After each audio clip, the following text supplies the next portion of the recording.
L'Église du Christ n'est pas seulement constituée de bâtiments ou de dogmes, mais de tout le peuple de Dieu, dans chaque lieu et dans chaque culture. Le père Charles Anthony Swami est prêtre du diocèse de Madras Milapore, dans le Tamil Nadu, au sud de l'Inde. Il nous explique comment le patrimoine religieux et culturel de l'Asie modèle la façon dont les fidèles vivent leur foi aujourd'hui sur ce continent. Père Charles Anthony Swami, bonjour. Bonjour Sophie. Vous êtes prêtre diocésain de l'archidiocèse de Madras Milapore, dans le Tamil Nadu, en Inde du Sud. Vous avez fait des études d'anglais et de philosophie, et vous êtes actuellement en France pour une thèse de doctorat sur le thème « Théologie de l'Église locale et de l'inculturation chez la FABC ». Vous êtes ici sur une chaîne qui s'appelle Adextra. Adextra signifie « au loin ». Ma première question c'est « mais qu'est-ce qui vous a poussé à venir aussi loin de chez vous? Qu'est-ce qui vous a amené à l'autre bout du monde ?» J'étais ordonné prêtre en 2013 et après 12 ans de service pastoral, j'étais nommé secrétaire de mon archevêque pour 4 ans. Et en ce moment-là, le conseil des consulteurs de mon diocèse a voulu m'envoyer en formation en vue de la mission d'enseignement et de journalisme. Et on a découvert cette possibilité d'être accueilli par la Société des Messieurs étrangers de Paris dans le cadre de la formation des formateurs. Et voilà, le fait d'être ici à Paris et de pouvoir poursuivre mes recherches à l'Institut catholique de Paris, en co-tutelle avec l'accueil Leuven en Belgique, m'a fait découvrir cette dimension adextra de l'Église, cette dimension de la catholicité de notre foi catholique. Et ça m'a ouvert un nouveau monde, en fait, une nouvelle manière de penser et de vivre la foi. Votre thèse parle de la FABC. Avant de continuer, il y a là quelque chose à expliquer. De quoi s'agit-il? Qu'est-ce que c'est que la FABC? Voilà, la FABC en anglais signifie The Federation of Asian Bishops' Conferences, c'est-à-dire la Fédération des conférences épiscopales d'Asie.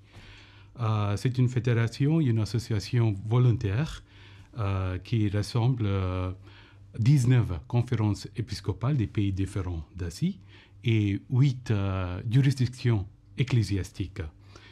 Et la FABC est née en 1970 à la suite du Deuxième Concile Vatican et le Synode des évêques en Asie. Et c'était pour la première fois que l'Asie a vu le rassemblement des évêques asiatiques et cette expérience de solidarité, de la communion comme évêque asiatique. Et dans ce contexte, on a vu aussi l'émergence d'une conscience d'appartenir à l'Église asiatique. Et donc la FABC cherche à promouvoir, à prolonger cet esprit de convivialité, cet esprit de solidarité asiatique. Et dans ce processus, elle a produit vraiment des documents très riches, très visionnaires, et qui, à mon avis, qui méritent d'être étudiés et d'être approfondis. Et comment vous procédez pour vos recherches? Vous partez de ces documents? Exactement. Moi, je travaille à partir des documents de la FABC, publiés depuis la première réunion de 1972. Et j'aborde le sujet de l'Église locale, la manière de penser l'Église dans les documents de la FABC, et à travers des documents, des rapports et aussi des textes des experts théologiens asiatiques. On y vient à cette Église locale. Naturellement, quand on parle d'Église, on pense plutôt aux dogmes, aux sacrements, à la liturgie, au clergé. Et vous nous dites que l'Église catholique, c'est plus que ça. Qu'est-ce que vous voulez dire? En tant que prêtre diocésain, j'étais toujours frappé par cette notion de l'Église locale. C'est quoi l'Église locale? Où se situe cette Église locale? Et dans la manière classique de penser l'Église locale, on associe l'Église à une diocèse, à une paroisse, En fait, Bien sûr. la définition classique consiste à dire que l'Église locale est une communauté de fidèles rassemblés autour de son évêque. Mais à mon avis, dans le contexte actuel, il faut oser à s'éloigner d'une conception purement territoriale ou hiérarchique de l'Église locale pour parvenir à une définition plus profonde, plus contextuelle. Ça, c'était l'objectif qui m'a inspiré à choisir ce sujet. Et comme vous dites, dans la manière de penser l'Église en ecclésiologie contemporaine, on fait cette distinction très importante entre deux ordres, l'ordre théologique et divin, c'est-à-dire les sacrements, les dogmes, la liturgie ou le magistère, et on parle aussi de l'ordre des particuliers, c'est-à-dire la réalité socioculturelle ou historique de l'Église. Et une question principale de l'ecclésiologie consiste à savoir comment surmonter cet écart entre ces deux ordres. Voilà. En autre mot, voilà, comment affirmer que l'Église est à la fois divine et humaine. Et mes recherches cherchent à aborder cette question, cette problématique, pour penser d'une Église qui prend au sérieux les éléments particuliers, des éléments socio-culturels, politiques et historiques d'une communauté donnée, sans perdre les dimensions théologiques ou divines. On va y venir. Très concrètement, vous nous dites qu'une église locale, c'est pas seulement une notion territoriale. Concrètement, c'est quoi alors une église locale? Est-ce que vous avez des exemples? Voilà. Dans la manière de penser l'église locale, il ne faut pas rester dans le cadre de territoire, c'est-à-dire une paroisse ou un diocèse. C'est pour dire qu'il faut penser de l'église locale à partir de son peuple. C'est le peuple de Dieu qui fait l'église. Et donc, penser de l'église locale à partir de ces peuples, c'est-à-dire dans ces situations, pas seulement démographiques, mais aussi contextuelles. Je vous donne un exemple concret. Dans la situation de l'immigration, comment penser de l'église locale? Dans la situation des jeunes qui se sont beaucoup engagés avec les médias, par exemple, est-ce qu'on peut penser d'une paroisse digitale? Donc, c'est pour dire qu'il faut oser à penser l'Église locale autrement, à partir de son peuple, à partir des expériences des peuples, à partir des courants sociaux, culturels, politiques et existentiels de sa communauté, de la communauté chrétienne. Un groupe de jeunes ou une communauté d'immigrés peuvent former une église locale. Exactement, c'est ça l'enjeu. Alors, pourquoi faut-il penser cette église locale quand on pense l'église? La FABC nous dit plus chaque église locale devient véritablement indigénisée et localisée, plus elle devient universelle. On a l'impression d'un paradoxe. Pourquoi est-ce que c'est si important de penser cette église locale? Ces deux dimensions des églises, la contextualité et la catholicité, sont deux aspects qui doivent être s'intégrer. C'est l'un des enjeux principaux de la réflexion ecclésiologique contemporaine. Et comme je vous ai dit tout à l'heure, les éléments théologiques et les dimensions socio-culturelles et historiques, ce sont des éléments qui constituent ensemble la réalité de l'Église. Et dans la manière de penser l'Église en Asie, la FABC cherche à découvrir sa propre identité. En fait, malgré sa présence en Asie depuis des siècles, le christianisme porte toujours un cliché regrettable comme une religion étrangère, une religion des colonisateurs. Par exemple, dans la langue indonésienne, le christianisme est appelé Agaram Orang Putih. Pardonnez-moi mon prononciation, mais à peu près, qu'est-ce que ça veut dire? C'est que le christianisme est appelé une religion de l'homme blanc. Moi, personnellement, j'accompagnais un jeune hindou qui était dans le cheminement de la conversion religieuse pour pouvoir rentrer en mariage avec une fille catholique. Et ce jeune-là, il m'a posé 3 questions très, très importantes. Voilà. Ah. Il m'a demandé, est-ce que Jésus, il est asiatique? J'ai dit oui, sûrement. Et donc, il a posé la 2e question. Alors, pourquoi dans votre chapelle, dans toutes les statues, Jésus, il est blanc? C'était une vraie question. C'est une vraie Puis il a question. précédé une 3e question. Vous, les chrétiens en Inde, pourquoi on vous appelle les catholiques romains? Pourquoi pas les catholiques indiens ou les catholiques asiatiques? Ce sont des vraies questions. Mais ce que ça signifie, c'est cette recherche d'une identité proprement asiatique. Mais dans cette recherche, la FABC n'oublie pas sa dimension catholique. C'est-à-dire universelle. Exactement.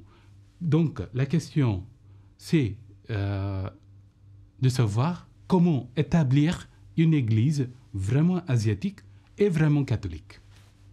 Vraiment asiatique. On va y venir, mais je voudrais revenir sur l'église locale. Est-ce qu'il faut que ces églises locales soient dynamiques, soient vivantes, pour que l'église universelle soit dynamique et vivante? Tout à fait.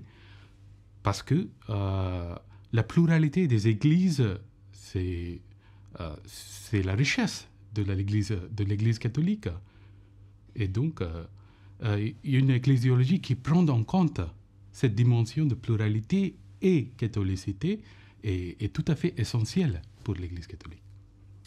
Vous nous disiez que l'église catholique est perçue comme la religion de l'homme blanc, du moins pour certains asiatiques ou pour certains pays, certains contextes.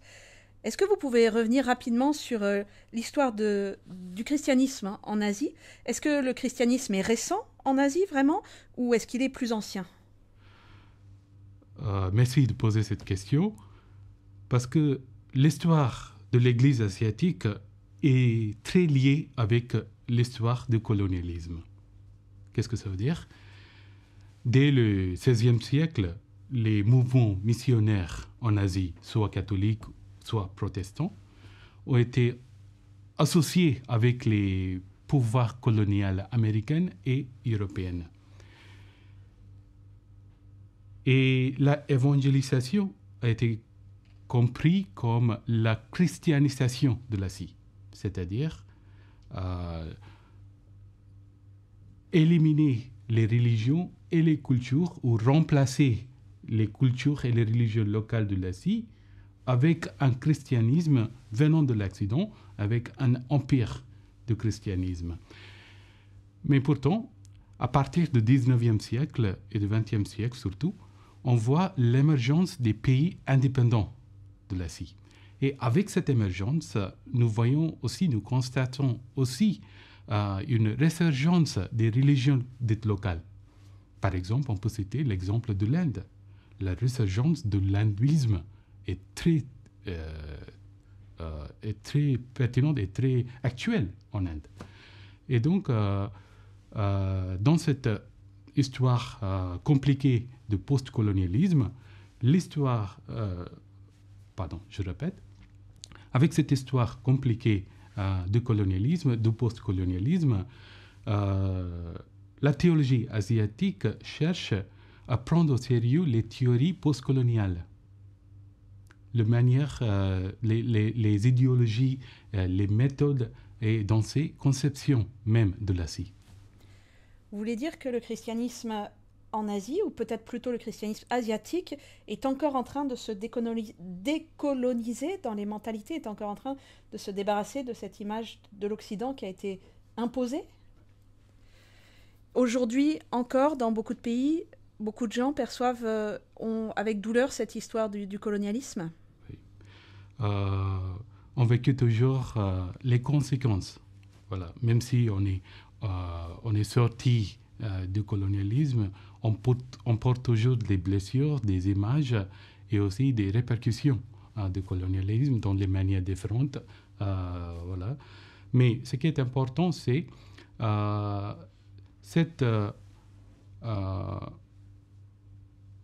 Cette recherche à l'autonomie, cette recherche pour l'identité, pour l'autodétermination, ça c'est un facteur très important dans l'autoréalisation de l'Église, ce qu'on appelle l'ecclésiogénèse. Dans la naissance des églises, ça devient un facteur très, très important. Dans quel contexte socio-culturel se développe l'Église en Asie aujourd'hui ? On a parlé du contexte historique, le contexte social, le contexte culturel, quel est-il ? Asie est un immense continent. Il ne faut pas oublier que les 2/3 de la population mondiale sont asiatiques. Les 3 pays, les 3 nations les plus peuplées du monde, la Chine, l'Inde et l'Indonésie, se trouvent toutes en Asie. Et donc, l'Asie est un continent qui est vraiment marqué par une grande diversité. Une diversité par rapport à une diversité des religions, des cultures, des traditions, d'ethnies, des traditions philosophiques et spirituelles, ainsi que les réalités sociales, ainsi que les systèmes politiques. Par exemple, en Asie, on peut trouver des démocraties, des autocraties et aussi des théocraties. On peut trouver des sociétés communistes, capitalistes et socialistes. Et donc, ça indique cette vaste pluralité au sein de l'Église asiatique qui est une richesse, oui, mais qui est aussi un défi. Et deuxièmement, dans le contexte asiatique, l'Église asiatique se trouve dans une situation de minorité.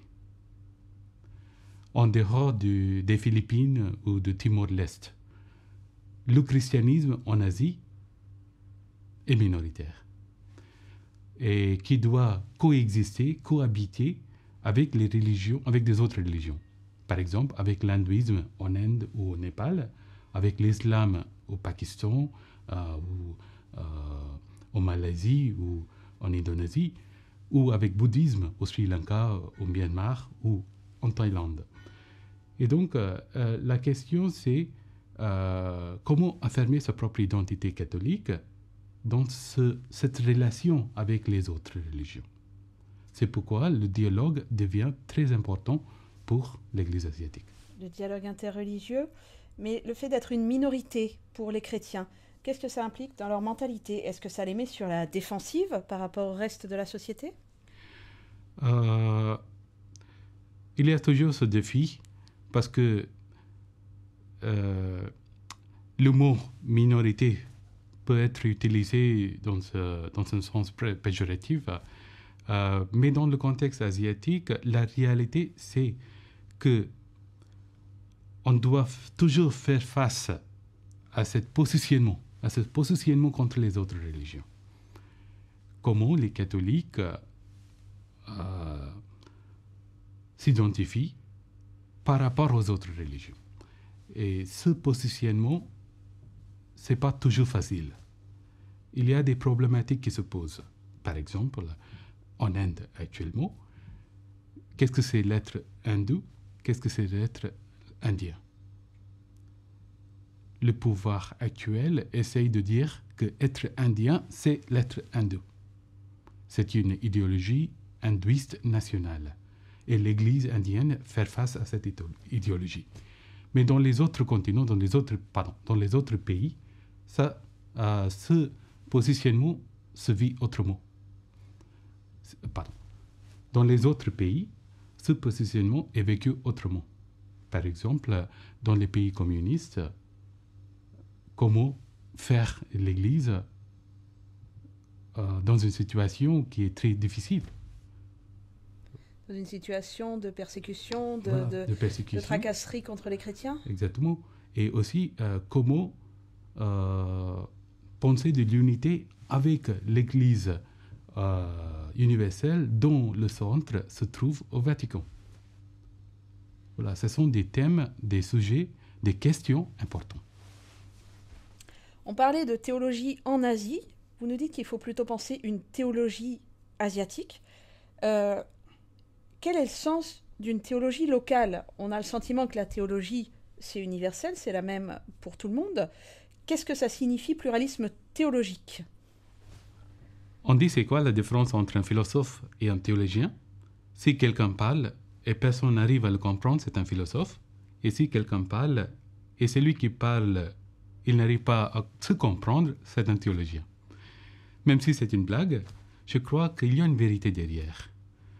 On peut énoncer des choses vraiment belles, vraiment correctes théologiquement, mais ça peut tomber dans le risque de devenir inutile s'il n'arrive pas à s'identifier dans son propre topos, c'est-à-dire son contexte, sa localisation. Et ça, c'est le défi de la théologie asiatique. Toute théologie est contextuelle, c'est-à-dire l'objectif de théologie est de rendre la foi intelligible, mais cet acte théologique, elle part toujours à partir d'un contexte. Et viser un peuple donné, un contexte donné, aux questions particulières. Et donc, dans cette optique, toute théologie est contextuelle. Dans le contexte de l'Asie, l'objectif de la théologie, c'est vraiment de surmonter, l'objectif de la théologie en Asie, c'est de rendre la foi théologique pour les peuples asiatiques. Voilà. Et dans cette optique, Raimondo Panikkar, il a posé une question très importante au pape Paul VI, en fait. Raimondo Panikkar, expliquez-nous. Voilà. Qui est Raimondo Panikkar? Et qui est un théologien indo-espagnol, un grand théologien indien, qui a beaucoup réfléchi sur le thème du dialogue interreligieux, le thème du cosmothéandricisme, etc. Et il a posé cette question au pape Paul VI. Pour être chrétien, est-ce qu'il faut être spirituellement sémitique et intellectuellement grec? Ah, qu'est-ce que ça veut dire? Et il ajoute, au-delà des eaux de Jourdain et de Tibre, il faut se risquer sur les eaux de Gange. Qu'est-ce que c'est-à-dire? Déjà en 1980, Karl Rahner a parlé de 3 grandes époques de christianisme. La première époque de helléno-judaïsme, et puis arrive la deuxième grande période du christianisme occidental, et puis la troisième phase actuelle et contemporaine d'un christianisme mondial. Voilà. Et pour Panikkar, dans ce déplacement, il faut penser d'un christianisme qui est ouvert au monde, dit le tiers-monde, aux questions, aux peuples, aux problématiques de ce monde. Et donc, Claude Jeffrey, qui est un théologien franciscain et dominicain, il parle de 3 villes pour définir ce déplacement. D'abord, on parle de Jérusalem, et de Jérusalem, on part à Athènes, et d'Athènes, on part à Bénarès. Voilà. Tiens. Dans cette optique de déplacement, dans cette optique de 3 époques de christianisme, la question qui se pose pour l'Église asiatique et l'Église universelle, c'est quel éclaircissement de la foi à partir d'Asie, à partir de la culture et des réalités asiatiques. Voilà, ça c'est la question principale de la théologie contextuelle. Il s'agit donc de permettre aux Asiatiques, dans les mentalités asiatiques, dans les cœurs asiatiques, de recevoir l'Évangile dans leur propre culture. Pour ça, la FABC propose un triple dialogue avec les religions, avec les cultures, avec les pauvres. Est-ce que vous pouvez nous expliquer? Et dans la tâche de cette réflexion d'une théologie vraiment asiatique et catholique, la FABC fait une distinction très importante entre faire de la théologie en Asie et faire de la théologie asiatique. Ah. C'est quoi la différence? Faire de la théologie en Asie signifie simplement un déplacement géographique. Faire une théologie reçue de l'Occident, héritée par des missionnaires, mais l'accent est mis surtout sur la fidélité à la théologie dite officielle ou classique. Par contre, faire de la théologie asiatique veut dire prendre au sérieux des interlocuteurs, les réalités contextuelles de l'Asie, des problématiques des peuples d'Asie. Et donc, faire de la théologie à partir des ressources pour les peuples d'Asie. La FABC veut s'éloigner de la théologie la FABC veut s'éloigner de faire de la théologie en Asie et adopter une approche de faire de la théologie vraiment asiatique. Et dans cet objectif, la FABC propose 3 paradigmes que vous avez évoqués. Le premier, c'est le triple dialogue. En fait, dans l'histoire de la théologie contextuelle, qui est née dans le tiers-monde, on voit que la théologie porte une attention particulière aux thèmes qui sont liés à son contexte. Par exemple, la théologie de la libération, qui est née dans l'Église de l'Amérique latine, est très concentrée sur la question de la libération des pauvres. Et donc, elle préconise un dialogue avec les peuples, les pauvres et le monde politique. En Afrique, par contre, l'objectif est vraiment d'entrer en dialogue avec les cultures africaines. Et donc, l'inculturation devient un sujet très important pour la théologie africaine. Dans le cadre de la théologie asiatique, ce qui est plus important, plus souligné, c'est le dialogue avec les religions, avec les autres religions. Et donc, dans ce cas-là, le dialogue interreligieux devient important pour ASI. Et donc, ce qu'elle fait, la FABC, c'est intégrer ces 3 dimensions de dialogue. Dialogue avec les pauvres, dialogue avec les cultures et dialogue avec les religions. Et mis ensemble, on l'appelle le triple dialogue. Le 12e paradigme proposé, c'est le cercle pastoral. En fait, ce n'est pas tout à fait une approche originale. C'est déjà inspiré du cardinal Joseph Cardigan, qui a beaucoup réfléchi sur la méthode voir, juger et agir dans son engagement avec la jeunesse ouvrière chrétienne en France et en Belgique. Et la FABC essaye de personnaliser cette méthode pour son propre contexte. Et elle décrit 4 étapes de cette méthode. D'abord, on commence par l'immersion. On ne fait pas de la théologie depuis une chambre climatisée. Il faut aller chercher le contexte, les périphéries. Il faut s'enraciner. Ça, c'est la première étape. Deuxièmement, c'est on cherche des utiles venant des autres domaines. Par exemple, le monde des sciences sociales, le monde politique, le monde économique, pour juger, pour discerner ce qu'il passe vraiment dans le contexte. Troisièmement, on passe à l'étape de contemplation, c'est-à-dire réfléchir sur ces contextes dans l'optique de la Bible, des dogmes, de la tradition de l'Église et des théologies. Et donc, ça devient la 3e étape, pour finalement parvenir à la 4e étape, qui consiste à proposer des plans pastoraux, arriver à des solutions pratiques, réalisables, concrètes pour la mise en œuvre de la réflexion théologique.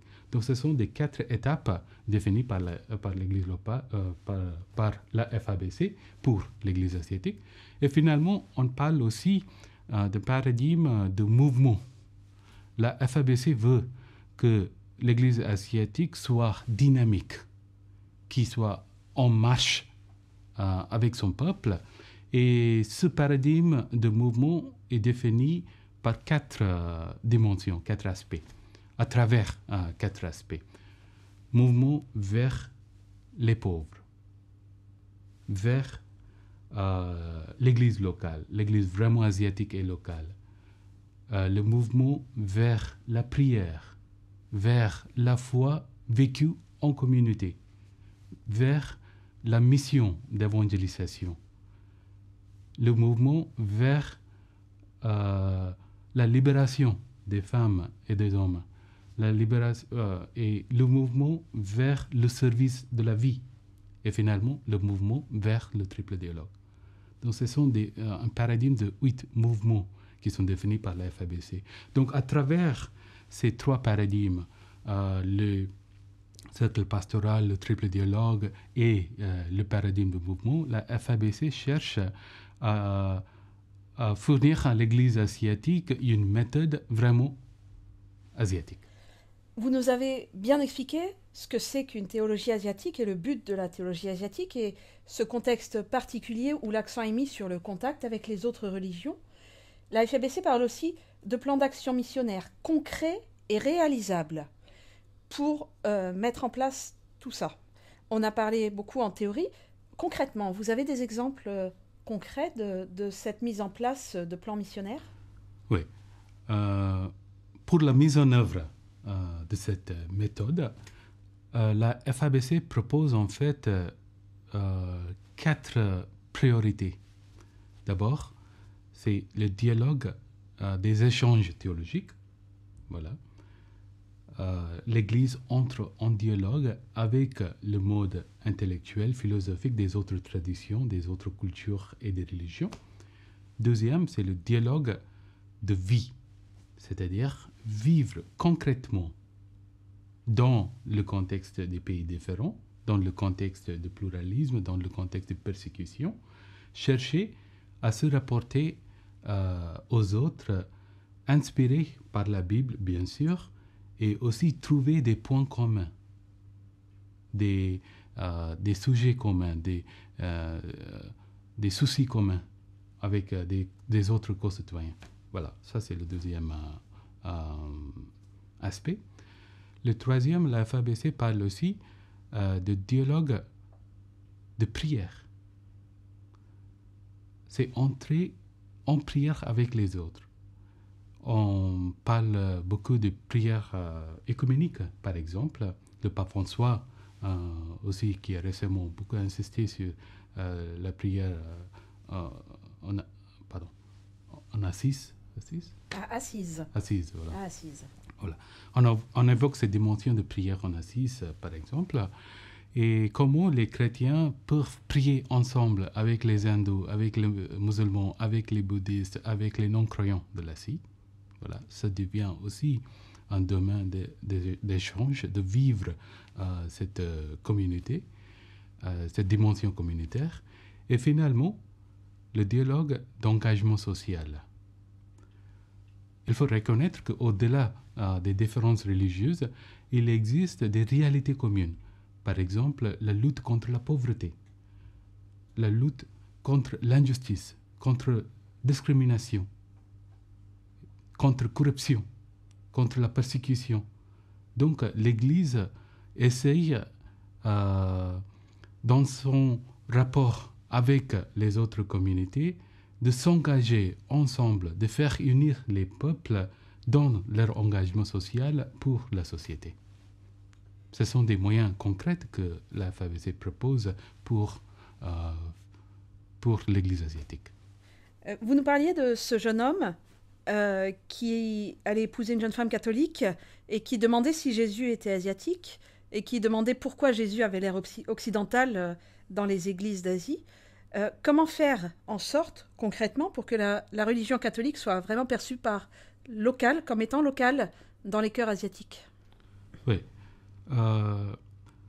L'un des défis de la théologie contextuelle est de définir c'est quoi exactement la théologie contextuelle. Et donc, dans cette perspective, je crois que c'est pertinent d'évoquer la fameuse formule de 3 soi. On peut dire qu'une église est vraiment locale, vraiment incarnée, quand elle est capable de s'entretenir, de s'administrer et de se développer. Ce sont des 3 paramètres définie classiquement, voilà, en missiologie. Mais dans les années 90, David Bosch, qui est un missiologue très connu, il a proposé un quatrième soi. Le quatrième soi consiste à se théologiser. Penser la foi à partir de ses propres ressources. Par exemple, l'art, la littérature, les traditions locales, les coutumes locales, les valeurs locales. En Asie, c'est une grande possibilité parce que l'Asie est vraiment riche. On a des littératures qui sont vraiment fascinantes. Je vous donne mon propre exemple. Je suis né dans une famille très catholique. Ma maman, elle m'a appris de prier le chapelet, d'assister à la messe, les sacrements, tout ça. Mais quand j'étais à l'école, j'étais très ami avec un hindou qui était brahmin et qui m'a fait découvrir la littérature hindoue de Tiruvasagam. Tiruvasagam, c'est une collection des hymnes, des poésies consacrées à Shiva, qui est un dieu hindou. Mais quand j'ai découvert cette littérature, j'ai fait une expérience de la richesse de la littérature hindoue. Et ça m'a permis d'entrer dans la spiritualité de cette littérature, de cette poésie. Et j'ai découvert aussi que ce n'est pas un empêchement pour pratiquer le christianisme. Par contre, la spiritualité qui se trouve au sein de cette littérature peut me permettre d'entrer dans la spiritualité chrétienne plus profondément. Et ça, c'était une expérience qui m'a vraiment frappé. Et donc, j'ai essayé, j'ai appris à voir à quel point les autres cultures, les autres religions, les autres traditions peuvent nous permettre à approfondir notre propre foi chrétienne. Voilà. Donc, ça reste toujours une tâche à réaliser dans l'Église asiatique. En connaissant mieux sa propre culture, ses propres traditions, ses propres arts, on devient de plus en plus chrétien ? Exactement. À partir de mon expérience, je peux avouer que les autres expériences spirituelles ne sont pas des obstacles, mais par contre, elles peuvent nous féliciter dans notre cheminement chrétien. Est-ce que toute cette diversité, vous nous parlez d'autonomie des églises locales, dans toute cette diversité d'églises locales multiples, est-ce que l'Église catholique est toujours universelle, finalement ? Voilà, ça c'est précisément le questionnement de ma thèse. Moi, j'ai passé 3 ans en réfléchissant sur les dogmes de la FABC et sa définition de l'Église locale, et j'ai pu identifier ces 3 questions principales. D'abord, c'est la question de l'identité. Étant donné le contexte postcolonial, le contexte de la situation minoritaire de l'Église asiatique, comment penser de l'identité même de l'Église locale et sans tomber dans le risque de provincialisme, dans le risque de sectarianisme. En bref, comment garder ces dimensions contextuelles et catholiques de l'Église. Ça, c'est un thème émergent qui est très important pour l'Église. Et deuxièmement, la question de l'unité. Il faut reconnaître qu'il y a une vaste diversité au sein de l'Église asiatique. Et donc, on peut penser d'un pléthora de christianisme asiatique. Il n'y a pas un seul christianisme, il n'y a pas une seule église. Il y a plusieurs églises, des églises sœurs, qui doivent entrer en relation avec des autres. Et donc, dans ce contexte de pluralité, adentra, comment penser de l'unité ? Ça, c'est une deuxième question dans la réflexion de la FABC que j'ai décernée. Et troisièmement, aussi la question de l'universalisme.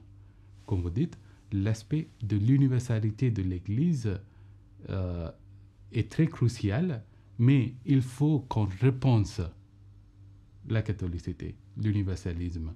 La question est de savoir comment aborder l'universalisme qui n'est pas imposé de l'extérieur, mais qui est pensé de l'intérieur. Ça, c'est un vrai défi pour la théologie de la FABC et la théologie asiatique. Et donc, ma thèse consiste à réfléchir, à aborder ces trois questions cruciales qui se trouvent au cœur de la théologie asiatique, au cœur de l'Église asiatique, la question de l'identité, de l'unité et de l'universalisme. Mais alors, quel est le bon niveau d'autonomie pour les églises locales par rapport à l'Église universelle? Où est le juste milieu? Ça, c'est précisément la question. Voilà. Vous n'avez pas des exemples? Exactement. Comment pratiquer le droit d'autodétermination sans couper le lien avec l'Église universelle, sans perdre cette ouverture aux autres églises asiatiques, à l'Église universelle. Comment surmonter les fossés entre les identités pour pouvoir dire que moi suis un chrétien asiatique et catholique. Est-ce que vous avez le sentiment concrètement que les choses avancent en Asie, que ça se développe? Oui. Dans mon travail sur la FABC, j'ai identifié déjà plusieurs outils qui peuvent nous permettre dans cette tâche de la théologie. D'abord, on insiste beaucoup sur le principe de communion. L'ecclésiologie de la FABC, c'est vraiment une ecclésiologie de communion. De définir l'Église comme une communauté des communautés. Donc ça, c'est un bon point de départ, je crois. Et deuxièmement, on insiste aussi sur la théologie de l'harmonie. Alors, expliquez-nous. Exactement. C'est un concept qui est très riche en Asie. En dehors des différences des réalités asiatiques, on voit qu'il y a surtout une attention portée sur la paix, la justice, l'harmonie. L'harmonie n'est pas simplement l'absence de violence, mais c'est la présence d'amitié, c'est la présence de convivialité. Et malgré les différences entre les pays et les cultures asiatiques, cette attention à l'harmonie se devient un point commun entre les églises, et donc c'est beaucoup abordé dans la réflexion de la FABC. Et très récemment, je crois, il y a aussi une fécondité de la voie synodale. Voilà. Moi, j'ai eu la chance de cheminer dans la voie synodale avec mon diocèse, et j'ai découvert qu'il y a dans ce cheminement des nouveaux voix. On entend des voix des femmes, des jeunes, des enfants, des Dalits, des immigrants. Des Dalits, vous pouvez nous expliquer? Voilà. Les Dalits sont tout à fait indiens, mais qui sont considérés comme des gens de caste bas. Ils sont considérés hors de la société, de la hiérarchie de la société. Et le clergé asiatique, aujourd'hui, est-ce qu'il avance? Est-ce qu'il reste très clérical, un peu à l'ancienne? Est-ce qu'il accepte ces évolutions vers une église locale et prise en main par le peuple de Dieu? Une des préoccupations de la théologie contextuelle en Asie, c'est d'identifier les sujets de l'acte théologique. On a bien sûr des prêtres, des clercs qui sont formés en théologie. Voilà, ça fait partie de leur formation sacerdotale. Mais on a aussi des laïcs, même s'ils ne sont pas formés officiellement. Voilà, mais ils ont le droit et les ressources pour théologiser. Voilà. Et depuis des années, on essaye de promouvoir, d'encourager les laïcs à théologiser. On crée des facultés, des réunions, des séminaires, par exemple, des séminaires, des conférences, pour donner cet espace, cette liberté de la parole aux laïcs. Et en même temps, il faut aussi avouer qu'il y a une certaine hésitation, parce que c'est toujours difficile de surmonter ce défi de cléricalisme. Voilà, ça reste toujours un défi, mais je crois qu'on est dans la bonne route. Voilà, il y a des choses qui s'améliorent. Et alors, quelle est la bonne méthode pour justement avancer vers plus de participation des laïcs, pour surmonter le cléricalisme? Quel chemin est proposé aujourd'hui? Je crois, dans cette perspective, la voie synodale, elle est très pertinente pour l'Église asiatique. Parce que depuis 3 ans, on chemine dans la voie synodale avec l'Église asiatique, et j'ai eu la chance de cheminer avec mon propre diocèse, mon archidiocèse, et on constate à quel point la synodalité touche non seulement la manière d'être Église, la manière d'administrer l'Église, mais aussi la manière de faire l'Église. On identifie surtout les nouvelles voix dans l'Église. Les femmes, les Dalits, les jeunes, les enfants. Et donc, il devient des sujets d'ecclésiojeunesse.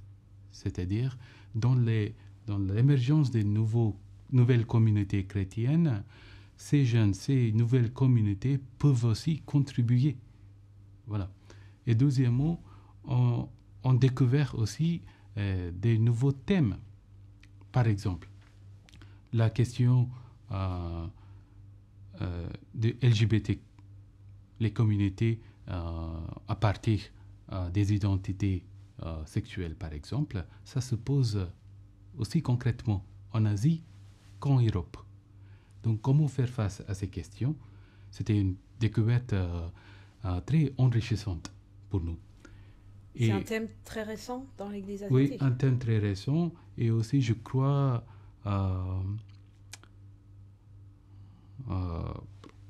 c'est en lien avec l'avancement des réflexions dans les autres continents.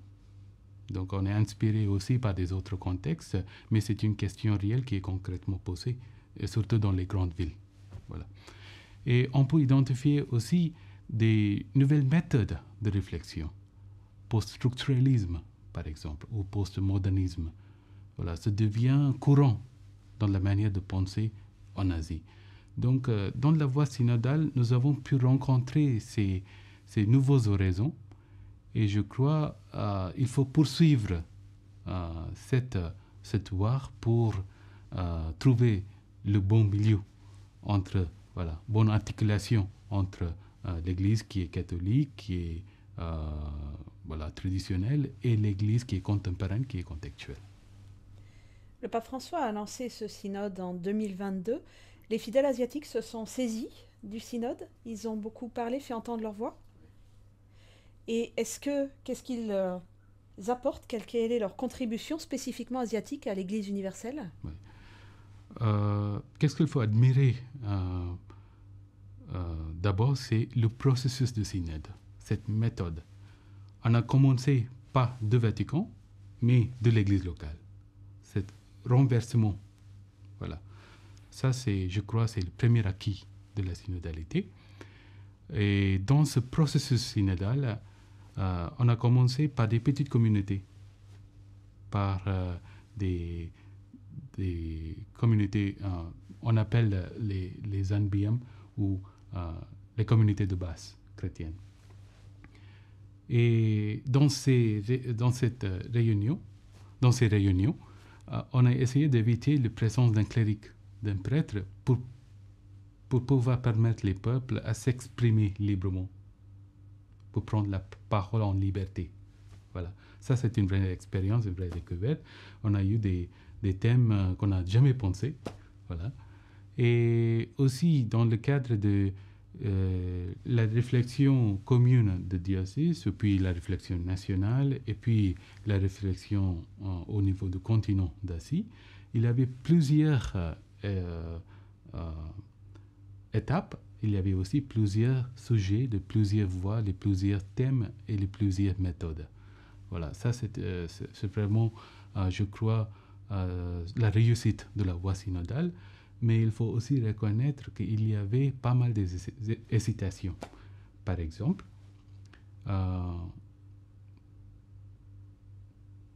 pourquoi faire? Voilà, ça c'était une question très souvent posée dans les cercles de réflexion. Qu'est-ce qu'il va changer? On a eu des autres initiatives, on n'arrive jamais à changer des choses. Donc il y avait un peu de pessimisme aussi constable, mais je crois si on marche dans la voie synodale, on peut cheminer ensemble vers une église qui est plus ouverte, qui est plus qui peut témoigner à l'évangile, qui peut témoigner aux enseignements de Jésus. Le grand dynamisme des chrétiens asiatiques, ce sera la conclusion de notre entretien. Je vous remercie, Père Charles. Merci beaucoup, Sophie. Vous pouvez retrouver Adextra sur les réseaux sociaux et sur notre site internet.